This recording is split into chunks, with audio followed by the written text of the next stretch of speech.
Please,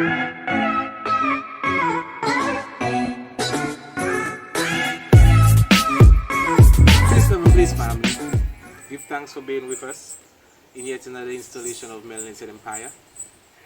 We're just here in nature chilling, under the calabash tree, giving thanks for all the frequencies with the birds chirping. Birds usually chirp between 1,000 to 8,000 hertz,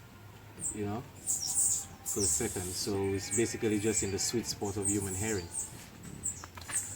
So this video is going to be about the 5 differences the Rastafari movement or religion has basically in contradictory with other religions. So 5 differences of Rastafari from other religions. We already touched upon the similarities in our video called Christafarians, but we like to deal with the polarity and put the balance where it is. So while there are things to correct, we still have things to give thanks for. And with that being said, we're going to go straight in. 5 things or 5 differences Rastafari has which other religions don't. Okay? So the first thing would be that there's remembrance of slavery. Okay? So when one comes into the Rastafari movement, or a principal notion of the Rastafari movement is repatriation.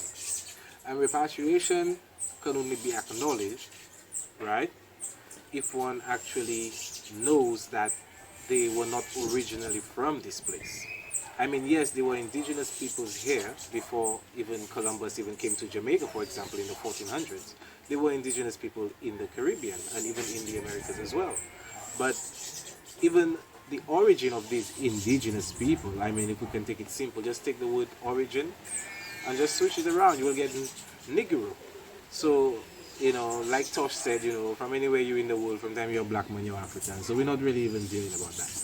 But basically they came with that repatriation notion to know that, we're not from here. And we got carried away basically, So the agitation would be to return us back home, and most Rastas agitate, most Rasta sects agitate with reparations as well, But this has been ongoing for some years now, and Tony Blair in his speech at,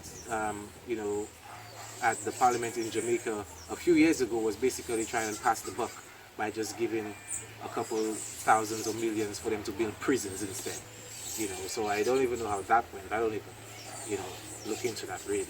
But in regards to the remembrance of slavery, Rastafari is the only place you will get that. Other religions don't even really talk to you about slavery. They give the impression, okay, because let's remember, let's not forget that all of them use the same book. Rastafari uses the Bible, and other religious sects use the Bible as well. So in that regard, other religious sects will say, sects within Christianity and Catholicism, will actually say that that slavery period was basically our punishment for going against God, and it would just stop right there. But the Rastas now, the Rastafari community now would say that, slavery, and we're actually taken away from Africa and we want to go back home, right? So that is the fundamental difference that Rastafari has, and other religions don't. The second one would be, obviously, if there is a remembrance of slavery, okay, and being taken away to somewhere, obviously we came from somewhere. So the second point I would say is our link back to Africa. So Rastafari is the only community that deals with that specifically. Now, in that regard, other religions, right? Other religions actually link their holy land to places outside of Africa. Take for example with Islam. Islam has linked the Holy Land and the source of beginnings in Mecca, in Saudi Arabia, right? All religious sects, including Catholicism and Christianity sects, say that everything is in Israel. So all of them, right? They don't care what genome or phenotype you are, just say that everything began in those places. Rastafari again is the only movement or religion that will say we came from and everything began in Africa, and that is the Holy Land, that is the holy place. All right, and that is very fundamental. Those are facts, family, because you cannot tell me you a Christian, right? And you basically ignoring science. And I don't want people to say, I don't want people to think like, you're all right now just disregarding faith and religion and you're just going on science and science is a white man thing. The root word of science means to know, family. So anytime we say the word science, just know that we're dealing with knowledge, right? So they were the only ones really that will show you fundamentally, and it can trace back scientifically that through the mitochondrial Eve gene, through DNA, that every black individual can be traced back to that parent, that black mother of creation in Africa. Right? So that is the second point. First point, the remembrance of slavery. Second point, I will link back to Africa. So the third point, family, would have to be the diet aspect of it, right? The diet aspect of the movement. Now, I don't really want to say diet because from diet you can actually get the word die. It's like you're eating to die, as some will say, as there's this, slogan or axiom going around. Like you're eating to die, so you have to eat to live. So the word from diet would turn to a living. So I wouldn't really say the diet, I would say the Rastafari. And this stems from times immemorial. We all know, even the early Rastafarians have been, living in settings like this. So as a result, if you're in settings like this, then obviously this will be your food, right? So it's been a while now, Rastas have been saying that the vegetarian diet is the best diet for mankind, for everyone, and it had to take some real scientists and some real physicists to come through, even individuals like Dr. Sebi, for example, for ones to really acknowledge and even comprehend what Rastas have been saying from since that time. So that is a very fundamental point, in that the diet is a very important part of it. I mean, there are a lot of Rastas who don't really adhere to those principles, and the man still eating the chicken and they still freeing up themselves.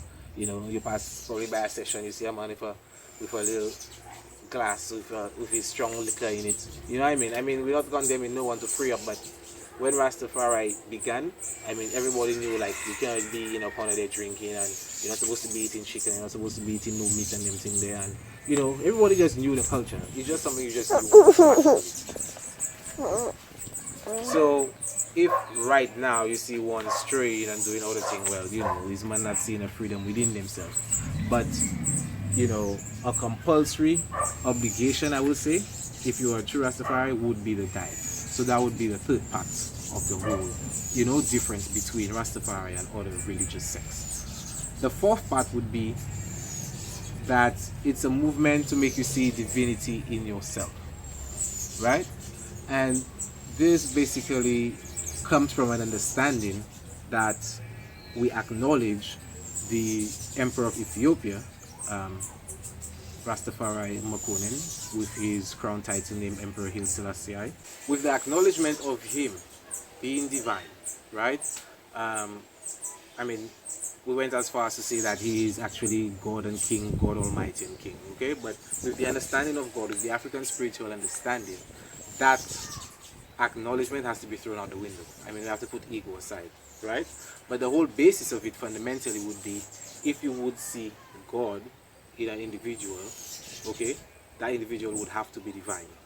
And obviously, if he is black and you are black, you yourself would see and feel yourself divine as well. So in that essence, we all are divine beings, but I mean, that can even be proven other ways as well. Give thanks for even the time of awakening, where a lot of this information and knowledge is surfacing, right? But what's your cockroach? Mama.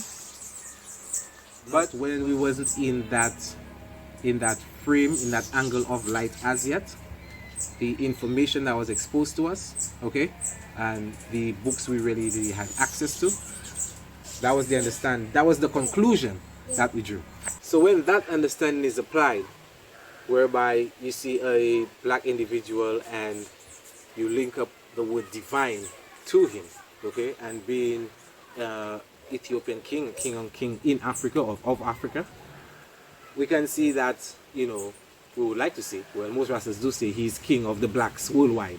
You understand? So if we see divinity in him, we obviously have to see divinity in yourself, right?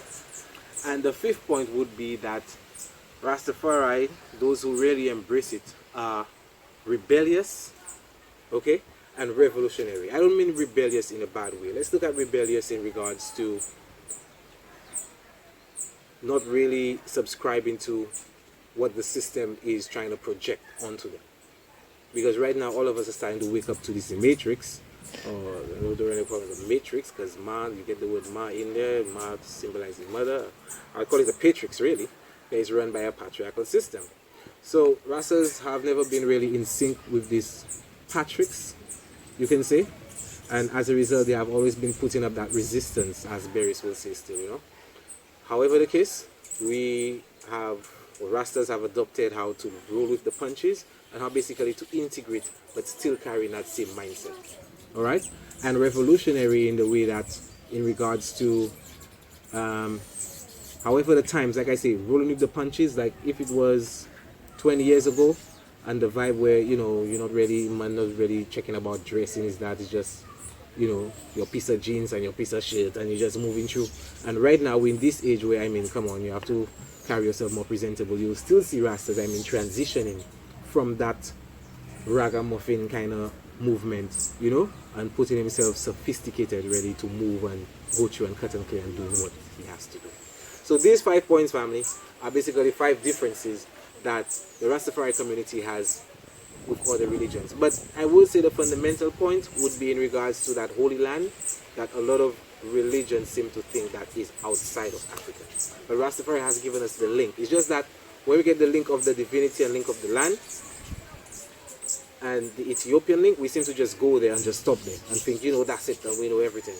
But no, it actually goes deeper, because, I mean, even while coming across all this information, okay, I did stumble upon how Christianity came into Ethiopia, and that's another video we have to do to present to the family. Because a lot of people like to say, oh, the Christianity in Ethiopia not the same as Christianity in the West, or what Rome practicing. It's Greco-Roman, so even though it's Rome doing it over there, it's actually the Greeks doing it over there. You know, so Christianity through and through, we just don't deal with it, we don't jack it, right? And all those Christian adherents think that the Holy Land is in Israel, okay? So that alone, family, you know, is just to even big up those positive aspects of the movement. However, the fact remains that the grasp upon the Judeo-Christian concept that they cannot seem to let go of, that needs to be eradicated for the movement to homogenize itself and become that organic movement that it was in the beginning. And having said that, family, peace, love, and peace.